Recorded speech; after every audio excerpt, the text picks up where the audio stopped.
Hi there. Here's another episode of I'm Joe the Plumber too, but I've had enough. A friend of mine sent me this and I thought it was very interesting. I thought you might like to hear it as well. It goes like this. I'm a little confused.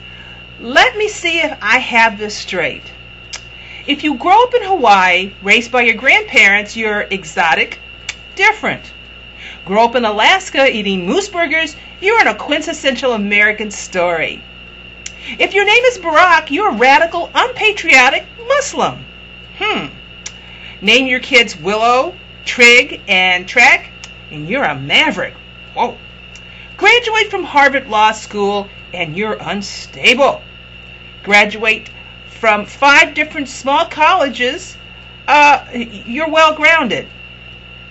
If you spend 3 years as a brilliant community organizer, become the first black president of the Harvard Law Review, create a voter registration drive that registers 150,000 new voters, spend 12 years as a constitutional law professor, spend 8 years as a state senator representing a district with over 750,000 people, become chairman of the state's Health and Human Services Committee, spend 4 years in the United States Senate representing a state of 13 million people, while sponsoring 131 bills and serving on the Foreign Affairs, Environment and Public Works and Veterans Affairs committees, you don't have any real leadership experience.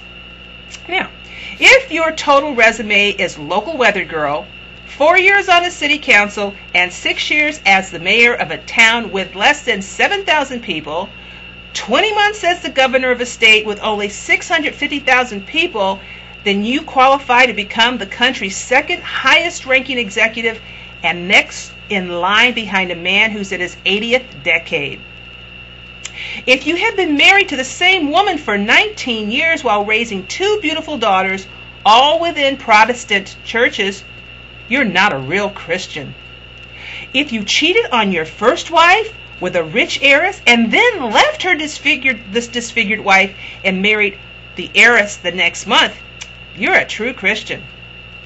If you teach responsible, age-appropriate sex education, including the proper use of birth control, you are eroding the fiber of society. Now, if, while governor, you staunchly advocate abstinence only, with no other option in sex education in your state's schools system, while your unwed teenage daughter ends up pregnant, you're very responsible. If your wife is a Harvard graduate lawyer who gave up a position in a prestigious law firm to work for the betterment of her inner city community, then gave that up to raise a family, your family's values don't represent America's.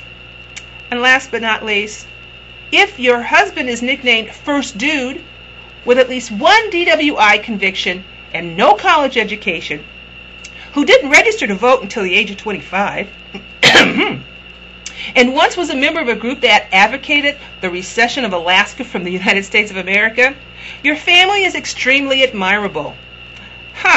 Did you know something, folks? 60% of all American families are dysfunctional. Okay, so since we're dysfunctional, we're going to elect a dysfunctional group to run us? Or are we going to stop dumbing down America and choose someone who represents values from the 1950s, a time when people were happy and progress was happening? Bye, this is Joe the Plumber too, but have had enough.